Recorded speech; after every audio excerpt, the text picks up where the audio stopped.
नमस्कार दोस्तों, मैं यश कुमार संपट आप सभी लोगों का IIKD गुरुकुल में हार्दिक स्वागत करता हूं। ज्ञान सरोवर सीरीज के वीडियोस अगर आपको अच्छे लग रहे हो तो इस वीडियो को लाइक कीजिए, शेयर कीजिए एंड रेगुलर अपडेट्स के लिए बेल आइकन पर क्लिक कीजिए। अगर अभी तक आपने IIKD गुरुकुल चैनल को सब्सक्राइब नहीं किया हो तो आज ही इस चैनल को सब्सक्राइब कर लीजिए। कहा जाता है सावधानी ही एकमात्र उपाय जो खतरों से हमें बचाए। जी हाँ, आज का विषय एक ऐसी चीज के ऊपर है, एक ऐसी वस्तु के ऊपर है जो सुनने में तो रोचक, दिखने में पहनावा और साथ ही साथ हमारे भारतीय सेना के जवानों के लिए एक जीवनदाता के रूप में सामने आता है। जी हाँ, आज का विषय है बुलेट प्रूफ जैकेट। रणभूमि में युद्धवीर के रक्षण के लिए बख्तरों का उपयोग किया जाता था, जो कि तीर, कमान, भालों और तो और तलवारों के घावों से उसको बचाता था। पुराणों में उसको कवच, इतिहास में उसको बख्तर और आज के जमाने में उसको बुलेट प्रूफ जैकेट कहा जाता है। आइए उसके इतिहास के बारे में भी जानते हैं। उसके इतिहास की ओर अगर देखा जाए तो महाभारत में दानवीर कर्ण के पास भी एक मायावी कवच था जो कि उसको हर शस्त्र से बचाता था। विश्व के इतिहास में ऐसे ही 12 तरह के बख्तरों की यादी शामिल है। बख्तरों की बात आए तभी हमारे महाराणा प्रताप को कैसे भूल सकते हैं, जिनका बख्तर 72 किलो वजनी था। पहले के समय में बख्तर लेदर से बनाया जाता था जो कि सिर्फ और सिर्फ पत्थरों की मार ही सहन कर पाता था। पत्थरों का स्थान बाद में तलवारों ने लिया, भालों ने लिया, तीर कमानों ने लिया, इत्यादि इंस्ट्रूमेंट्स और शस्त्रों ने लिया। इसलिए day by day and time by time बख्तरों में भी इनोवेशंस होने लगे। आइए बात उसके बारे में भी जानते हैं। पहले के समय में मछली की चमड़ी के आकार के बख्तर बनाए जाते थे जिसको कहा जाता था स्केल बख्तर, जो कि सिर्फ और सिर्फ आयरन प्लेट से बनाए जाते थे, ब्रॉन्ज की प्लेटों से भी बनाए जाते थे और साथ ही साथ हम ऐसा कह सकते हैं कि वो स्टील की प्लेटों से भी बनाए जाते थे। ये उसका उत्पादन जो है स्केल बख्तर का, वो काफी हद तक चीप था, सस्ता था, पर ये पहनने में इतने लचीले नहीं थे। So it is the production is very cheap but it is not to wear because some kind of flexibility over there. सो ऐसा हम कह सकते हैं कि ये जो स्केल बख्तर था उसके बाद जो दूसरा बख्तर डेवलप हुआ उसका नाम है डेंड्रा बख्तर। डेंड्रा बख्तर काफी हद तक फ्लेक्सिबल भी था और शोल्डर से लेके नी यानी कि हमारे घुटनों तक उसकी लंबाई थी। और ये जो डेंड्रा बख्तर है ये ब्रॉन्ज की प्लेटों से बनाया जाता था। रथ के ऊपर जो जवान रहते थे वो ये बख्तर पहनते थे, इसलिए इस बख्तर को चैरियट आर्मर भी कहा जाता है। After that and time by time दूसरे बख्तरों का भी डेवलपमेंट हुआ, जिनमें से लेमिनार आर्मर एक पॉपुलर आर्मर के तौर पर सामने आया। ये जो लेमिनार आर्मर है ये इतना लोकप्रिय हुआ सोल्जर्स के बीच में कि इसका उत्पादन बढ़ने लगा। So this is the having some kind of rectangular plates over there. Laminar armour में एक तरीके से रेक्टेंगुलर प्लेट्स रहती थी। उन रेक्टेंगुलर प्लेट्स को एक लोहे के धागे से जोड़ा जाता था और बाकी का ये जो स्ट्रक्चर बना बाद में उसको एक लेदर के सीट के ऊपर फिक्स कर दिया जाता था। So that is the laminar armour. ये सोल्जर्स तो यूज करते थे, यानी कि सेना के जवान तो इस आर्मर को यूज तो करते ही थे, साथ ही साथ लड़ाकू जानवर भी इसको यूज करने लगे, उसको पहनाया जाता था। जैसे कि हाथी है, घोड़े हैं, इसको भी लेमिनार आर्मर पहनाया जाता था। In 16th century to 17th century, 16वीं शताब्दी से लेकर 17वीं शताब्दी की बात करें तो और एक बख्तर डेवलप हुआ, उसका भी एक इनोवेशन हुआ जिसको कहा जाता है चेन मेल, या that is called the chain mail. ये एक वजन में इतना हल्का था और ये पहनने में भी इतना लचीला था। So that is the flexible also and it is having some kind of less weight also. After that in modern century it is introduced as a bullet proof jacket. जी हाँ, bullet proof jacket. Bullet proof jacket कई तरह के मटेरियलों से बनाया जाता है, जैसे कि Kevlar, Vectran, ceramics, wood, polyethylene, polycarbonate, fibre glass, इन तरीके के मटेरियलों से इसको बनाया जाता है।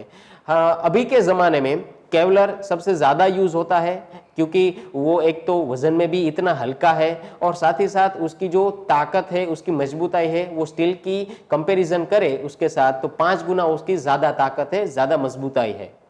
ठीक है। सो केवलर इज ऑल्सो यूज, और आज के जमाने में भी एक मटेरियल यूज किया जाता है बुलेट प्रूफ जैकेट बनाने के लिए, जिसको कहा जाता है वेक्ट्रन। ये जो वेक्ट्रन है ये भी वजन में इतना हल्का है, और ऐसा हम कहना चाहेंगे कि वेक्ट्रन मटेरियल जो है वो केवलर से 2 गुना ज्यादा ताकतवर है, ज्यादा मजबूत है, और स्टील की अगर कंपैरिजन करें उसके साथ, वो स्टील के साथ 5 से 10 गुना स्टील से ज्यादा मजबूत पाया जाता है। So Vectran is also used as a material of the bullet proof jacket. आगे बात करते हैं उसके मटेरियल के बारे में कि भाई मटेरियल तो हमने देख लिया कि ये बुलेट प्रूफ जैकेट कैसे बनाया जाता है। So there are 2 layers over there, ठीक है। उसके बीच के अंदर, बुलेट प्रूफ जैकेट के बीच के अंदर 2 तरह के लेयर पाए जाते हैं। So first one is the outer layer which is called the upper layer also. Upper layer ceramic का लेयर बनाया जाता है, और आउटसाइड का जो लेयर है, ठीक है, उसको कहा जाता है बैलिस्टिक लेयर। सो अपर लेयर जिसको हम सिरामिक लेयर कहते हैं, और आउटसाइड लेयर जिसको हम बैलिस्टिक लेयर कहते हैं, उन दोनों लेयरों की मदद से एक बैलिस्टिक शीट बनाई जाती है, और उस शीट के ऊपर जो धागे रहते हैं उसको 130 से 200 मीटर तक उसको रोल किया जाता है, ठीक है। बाद में एक ऐसा क्लॉथ बनाया जाता है। So it is like a simple cloth. आइए ये बुलेट प्रूफ जैकेट कैसे काम करता है उसके बारे में भी थोड़ा जानते हैं। आपने देखा होगा कि फुटबॉल की जो नेट रहती है उसमें अगर बॉल टकराता है तो वो रुक जाता है, ठीक है। सो सिमिलरली इसी कंसेप्ट के ऊपर बुलेट प्रूफ जैकेट का जो फाइबर मटेरियल है वो उसके ऊपर जब बुलेट आती है तो first layer which is called the ceramic layer इस बुलेट के पार्ट्स को डिवाइड कर देता है, छोटे छोटे टुकड़ों में डिवाइड कर देता है। बाद में बुलेट का जो फोर्स है उसको ऑब्जर्व करता है ballistic layer. So it is some kind of like football and the football net, उस तरीके का स्ट्रक्चर बन जाता है। इसके कारण ही बुलेट और बुलेट का जो फोर्स है वो रोका जा सकता है, ठीक है। सो ये था उसका कार्य कि भाई बुलेट प्रूफ जैकेट किस तरीके से काम करता है। मार्केट में अगर देखा जाए, अंतरराष्ट्रीय मार्केट में भी देखा जाए, इंटरनेशनल मार्केट में भी अगर आप देखें तो बुलेट प्रूफ कई रेटिंग्स में पाए जाते हैं। First rating, second rating, third rating, fourth rating, 2A rating and the 3A rating. Rifle को रोकने के लिए, यानी कि राइफल की बुलेट्स को रोकने के लिए 3rd rating and 4th rating वाला बुलेट प्रूफ जैकेट यूज किया जाता है। हाल ही में अभी आपने एक न्यूज पढ़ी हो, so Indian army innovate India's first universal bullet proof jacket. जी हाँ, इंडियन आर्मी में हमारे मेजर अनूप मिश्रा जी ने एक ऐसा इनोवेशन किया है जो कि काबिले तारीफ है, ठीक है। उन्होंने एक ऐसा बुलेट प्रूफ जैकेट यूज किया है, इनोवेट किया है, जो कि हर तरीके की बुलेट को रोका जा सकता है। सो ऐसा हम कहना चाहेंगे कि इंडियन आर्मी के मेजर अनूप मिश्रा जी, जो कि Indian army college of military engineering में एक ऑफिसर के तौर पर तैनात है, उसने बुलेट प्रूफ जैकेट इस तरीके से बनाया है कि जो हर एक बुलेट उसमें से पास नहीं हो सकती। साथ ही साथ ऐसा हम ये भी कहना चाहेंगे, ये इनोवेशन मेजर अनूप मिश्रा जी का ये एक इनोवेशन ही नहीं है, उसने कई तरह के इनोवेशन दूसरे भी किए हैं।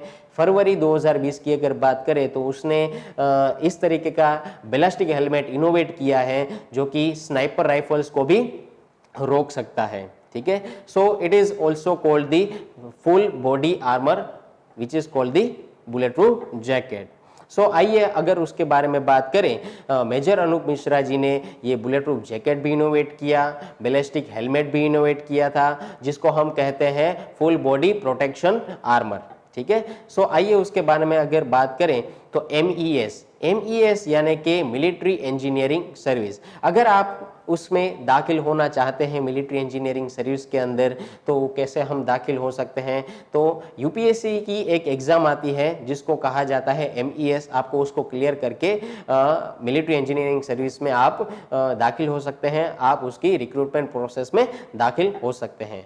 सो आई होप आप लोगों को ये वीडियो अच्छा लगा होगा। अगर आपको ये वीडियो अच्छा लगा हो तो इस वीडियो को लाइक कीजिए, शेयर कीजिए एंड रेगुलर अपडेट्स के लिए बेल आइकन पर क्लिक कीजिए। तो मिलते हैं नेक्स्ट ज्ञान सरोवर के नेक्स्ट सीरीज के अंदर। तब तक के लिए जय हिंद, जय भारत। हाय, मैं Shivangi Jaiswal. I am sure कि आपको वीडियो पसंद आया होगा, तो वीडियो को लाइक एंड शेयर जरूर करें एंड फर्दर अपडेट्स के लिए चैनल को सब्सक्राइब करें एंड बेल आइकन दबाना ना भूलें फॉर फर्दर नोटिफिकेशंस।